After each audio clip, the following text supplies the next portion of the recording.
মাধ্যমিক 2025 ছাত্রছাত্রীরা পরীক্ষা একেবারে কিন্তু আমাদের দরজার গড়ায়, ঘরে বাড়ির দরজার গড়ায়, অর্থাৎ একেবারে সামনে আমাদের চলে এসেছে।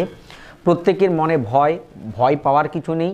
একটা প্রশ্ন তোমাদের ছিল যে স্যার পরীক্ষায় আমরা ইংরেজি পরীক্ষাটা আমরা কিভাবে টাইম ম্যানেজমেন্টটা কিভাবে করব, কোন সেকশনটায় কীরকম টাইম আমরা দেব, সেটা নিয়ে আজকে গুরুত্বপূর্ণ ভিডিও।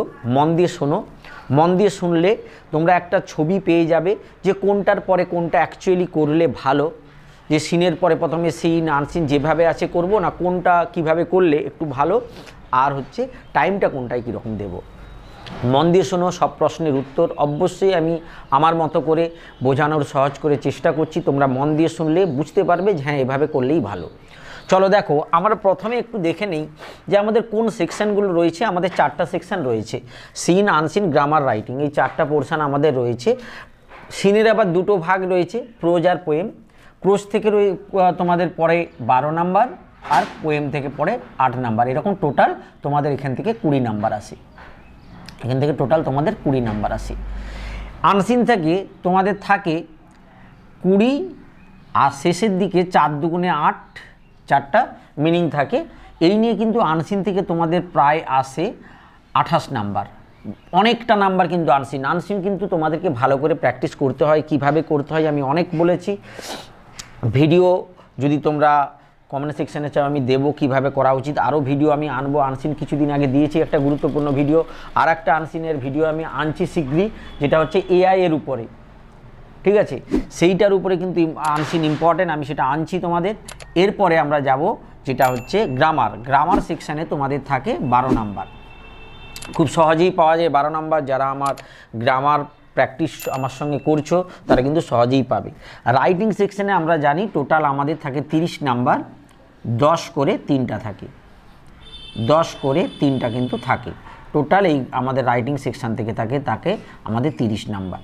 এই করে আমাদের টোটাল আমরা যদি দেখি যে টোটাল হচ্ছে আমাদের 90 নাম্বার আছে এখানে। 28 আর 12 40, 40 20-তে 70, 70 30-এ 90। আর 10 নাম্বার তোমাদের জানো কোথা থেকে আসে, ওটা স্কুল থেকেই যাবে, টেনশন নেই। এই 90 নাম্বার আমরা কি করে ভালো করে পাবো, আর মানে কোনটার পরে কীটা আমরা করব। দেখো, প্রথম যেটা আমি তোমাদেরকে বলছি সেটা কিন্তু তোমরা প্রথম যখন পরীক্ষার খাতায় করবে অবশ্যই তোমরা প্রথমে সিন করবে। অবশ্যই প্রথমে তোমরা সিন করবে। প্রথমে সিন করবে। সিন করার পরে আনসিনটা তোমরা না করে, আনসিনটায় যেহেতু আমাদের একটু পড়তে সময় লাগে এবং কোশ্চেনগুলো আমাদের কাছে অজানা আনসিন যেহেতু, এই জন্যে তোমরা আনসিন না করে, আমি বলছি যেটা জানা, সিনের পরে তোমরা ডাইরেক্ট চলে যাও গ্রামারে। গ্রামার সোজা হয়। যারা প্র্যাকটিস করছো টেস্ট পেপার ধরে, আমি টেস্ট পেপারে সমস্ত গ্রামার কিন্তু ইতিমধ্যে সমস্ত আমি মোটামুটি কমপ্লিট করে দিয়েছি। WBT থেকে আমি কিছু আর গ্রামার করাবো নাহলে, এবং একটা গ্রামার সাজেশনের মতো আমি তোমাদের দেব। এইগুলো মোটামুটি এরপরে সিনের পরে তোমরা গ্রামার করলে, গ্রামারের পরে তোমরা যেটা করবে মন দিয়ে শুনবে, গ্রামারের পরেও আনসিন করবে না। গ্রামারের পরে কি করবে, রাইটিং সেকশানকে দেখলে, রাইটিংয়ে লক্ষ্য করলে যে তোমাদের যে সারা বছর যে প্রিপারেশান, ওর মধ্যে আমি আশা করি 2টো মতো তো পাবেই। একটা হয়তো একটু অজানা নতুন চলে আসে, 2টো মতো পাবে। যদি 2টো না পাও, যদি একটাও পাও, তাহলে একটা ওই রাইটিং তুমি আগে করে নাও। একটাই রাইটিং তুমি আগে করে নাও, অর্থাৎ যেগুলো জানা আমি আগে করে নিচ্ছি। সিন থেকে গ্রামার মোটামুটি ইউজুয়ালি যদি টেস্ট পেপার করো ওর মধ্যেই ওই রকম টাইপেরই আসবে, ওর বাইরে কিছু না। এবারে তোমরা চলে গেলে রাইটিং সেকশান। এরপরে তোমরা কি বললাম, রাইটিং সেকশান এলে রাইটিং সেকশানের কোনটা করবে, যেটা জানা। যদি 2টো জানা হয় 2টোই করে নাও, যদি 3টাই জানা হয় 3টাই করে নেবে। একেবারে শেষে তোমরা আসবে আনসিনে। এই যে পদ্ধতিটা একটু তোমরা মেনটেন করবে, তাহলে পরীক্ষায় তাহলে কিন্তু তোমাদের একটা ছবি প্রপার থাকবে যে আমি কোনটার পরে কোনটা করব। এইটা বললাম, আবার একবার রিপিট করছি, সিন করে নাও। কারণ আমরা সিন টেক্সচুয়াল প্রশ্ন, টেক্সটগুলো আমরা বাড়ি থেকেই পড়ে যাই, সেখান থেকেই প্রশ্ন হয়। আমি টেস্ট পেপারের ইতিমধ্যে তোমাদের স্নেইল থেকে আর হচ্ছে তোমার ডিক্যাট থেকে, যেগুলো ইম্পর্টেন্ট এবছর সবচেয়ে বেশি, আর 2টো আছে আমি করাবো। এইগুলো থেকে আগে প্রথমে সিন করে নিলে, ওই কোয়েশ্চেনগুলো ভালো করে দেখে গেলেই পাবে ওর মধ্যেই। এরপরে তোমরা তাহলে সেখান থেকে যাবে গ্রামারে। গ্রামার খুব ইজি হয়। গ্রামার থেকে রাইটিং সেকশান, যেখানে জানা সেগুলো করে নাও। যদি একটা পাও একটাই করে নাও, আর যদি দুটো পাই দুটোও, তিনটা পেলে তিনটেই তো করে নাও। না যদি পাও, আমি সবাই ধরলাম তুমি একটাও পেলে না, আমার না, তাহলে তুমি আগে আনসিন করে নাও, তারপরে এসে রাইটিংয়ে ঢোকো। অর্থাৎ যেটা একেবারে আমার কাছে অজানা সেটা একেবারে শেষে যাবো আমি। কি বলেছি বুঝতে পারছো? এবারে চলো আমরা কি টাইমটা, মানে কি ধরনের টাইমটা, কোন পারপাসটায়, কোন সেকশানটায় কি টাইম অ্যাকচুয়ালি আমাদের দেওয়া উচিত। আমরা জানি টোটাল আমাদের 180 মিনিট, 3 ঘন্টা আমাদের টাইম আছে। যে 15 মিনিট প্রথমে 15 মিনিট আগে কোয়েশ্চেন দেয়, সেটা তোমাদের ওই পরীক্ষার নাম টাম রোল নাম্বার এইসব করতেই সময় চলে যাবে। তোমরা মোটামুটি এই টাইমটা তোমরা 180 মিনিট টাইমটা তোমরা পাবে। ঠিক আছে, এই টাইমটা আমরা কিভাবে ম্যানেজমেন্ট করব, কিভাবে মানে কিভাবে করব। অ্যাকচুয়ালি আমি তোমাদেরকে যেগুলো বলছি মন দিয়ে একটু শুনবে, কোনটায় কত টাইম অ্যাকচুয়ালি আমরা দেব সেইটা একটু ভালো করে মন দিয়ে শুনবে। দেখো, প্রথম আমি বলছি যে প্রথম তোমরা সিন করলে, সিন অ্যাকচুয়ালি তোমাদের বেশি সময় যাবে না, আর এখানে বেশি সময় দেওয়ারই দরকার নেই। খুব বেশি হলে তোমাদের এখান থেকে মানে সময়টা যাবে 25 থেকে 30 মিনিট, হার্ডলি যাবে 25 থেকে 30 মিনিট তোমাদের টাইম এখানে যাবে। কারণ এটা আমাদের জানা। একটু বেশি আমি টাইম কেন নিলাম, কারণ আমাদের কিন্তু ফার্স্ট পেজটাই আমাদের সিনের পেজে হাতের লেখাগুলো একটু সুন্দর তোমরা করবে, এই জন্য একটু সময় আমি 25 থেকে 30 মিনিট তোমাদের সময় এখানে যাওয়া উচিত। এর বেশি সময় দেওয়া যাবে না আমাদেরকে কিন্তু সিনে। 20 নাম্বারের জন্য 25 সবচেয়ে কম, সবচেয়ে বেশি হলে 30 মিনিট, এর বেশি কিন্তু এখানে টাইম তোমরা দেবে না। এবারে তোমাদেরকে বলছি, এই যে গ্রামার সেকশনটায়, এটা তোমরা খুব জোর হলে 10 থেকে 15 মিনিট, এর বেশি কিন্তু টাইম তোমরা একবারে এখানে কিন্তু নেবে না। 10 মিনিট মিনিমাম, আর ম্যাক্সিমাম হলে 15 মিনিট, এর বেশি কিন্তু টাইম তোমরা লাগবেই না। যারা টেস্ট পেপার প্র্যাকটিস করছো, একটা পেজ ধরে যদি একটু করে নাও, বুঝতে পারবে এর থেকে বেশি টাইম লাগার কথা নয় এই 12 নাম্বারের জন্য।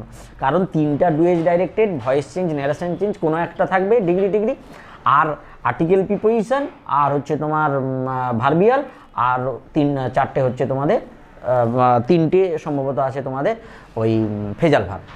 তাহলে এগুলোর জন্য বেশি সময় কখনোই লাগে না, কারণ শুধু ড্যাশ পূরণ লিখতে হয় না, শুধু ডুয়েজ ডাইরেক্টেডে তোমাদেরকে লিখতে হচ্ছে।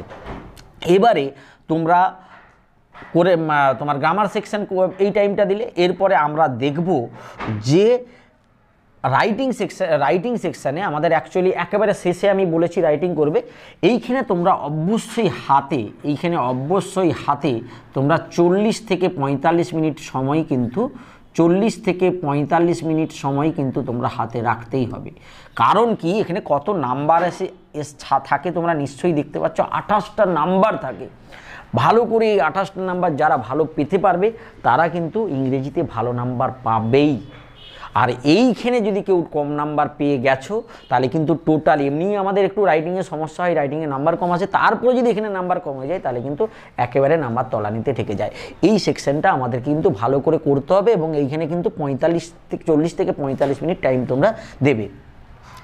এবারে আমরা আসি রাইটিংয়ে অ্যাকচুয়ালি কত সময় দেওয়া আছে। এইখানে আমরা কিন্তু সবচেয়ে বেশি সময় দেব, সবচেয়ে বেশি সময়, মানে এইখানেই আমরা আমাদের যে তোমার যে 3 ঘন্টা, এইখানে 3 ঘন্টার তোমরা মোটামুটি এইখানে 100 মিনিট তোমরা এখানে দিতে পারো। 100 মিনিট দিলেই হবে, ঠিক আছে। একটু মানে 1.5 ঘন্টার একটু বেশি এখানে তো আমি তোমাদেরকে দিতে বললাম। 100 মিনিট 1.5 ঘন্টার একটু বেশি আমি দিতে বললাম। এবারে যদি বলো স্যার 100 মিনিট কী হবে, 1.5 ঘন্টার বেশি, হ্যাঁ স্যার এইখানেই সময়টা লাগবে যদি অজানা চলে আসে। আর রাইটিং স্কিল শুধু মানে যা হোক করে লিখে দেওয়া নয়, একটু গুছিয়ে, আমি বলেছি বারবার, যে অংশটা ফাঁক থাকবে সেটা একটু চারপাশে বর্ডার করে গুছিয়ে, যেন পরীক্ষার খাতাটা তোমার পেলে যেন মনে হয় আমি একটা ভালো স্টুডেন্টের, যে পড়াশোনা করে সেরকম একটা স্টুডেন্টের খাতা পেয়েছি, গুছিয়ে সুন্দর করে, যতটা সম্ভব বানান ভুল না হয়, যতটা সম্ভব সেন্টেন্স যেন টেন্সে থাকে সেগুলো ভেবে কিন্তু সেন্টেন্সটা লিখবে।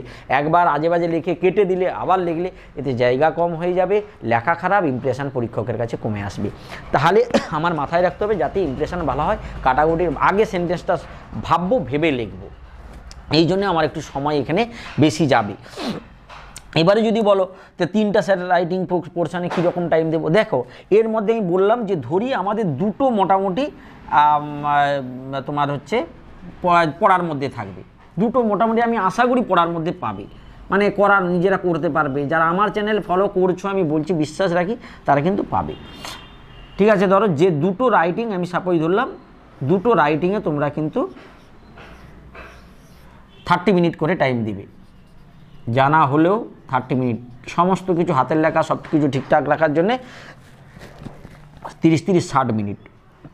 আর একটা যেটা অজানা আমার কাছে হবে সেটা একটু তোমরা টাইম দিবে 40 মিনিট।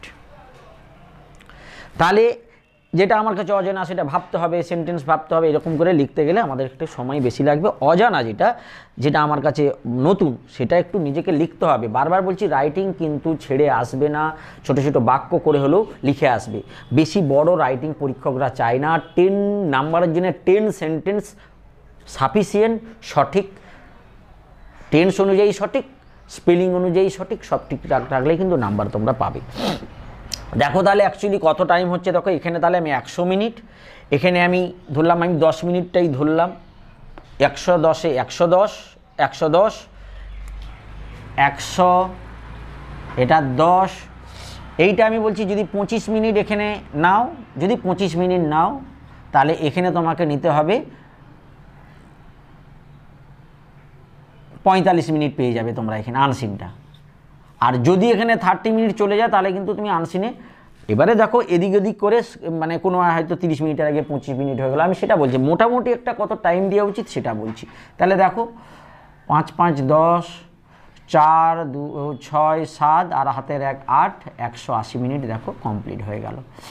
এই জিনিসটা তোমরা মাথায় রাখো কিভাবে করতে বললাম, তাহলে কিন্তু তোমরা মোটামুটি একটা ছবি পেয়ে গেলে যে কোনটাই কত সময় দেওয়া উচিত। যদি ভালো লাগে অবশ্যই তোমাদের যারা ফ্রেন্ড রয়েছে তাদেরকে এটা একটু শেয়ার করো, তারাও বুঝতে পারুক যে কিভাবে করা উচিত। যারা চ্যানেলে নতুন চ্যানেলটিকে সাবস্ক্রাইব করে রাখো, সারা জীবন এই চ্যানেল তোমরা কিন্তু এই চ্যানেল থেকে সাহায্য পাবে। বাই।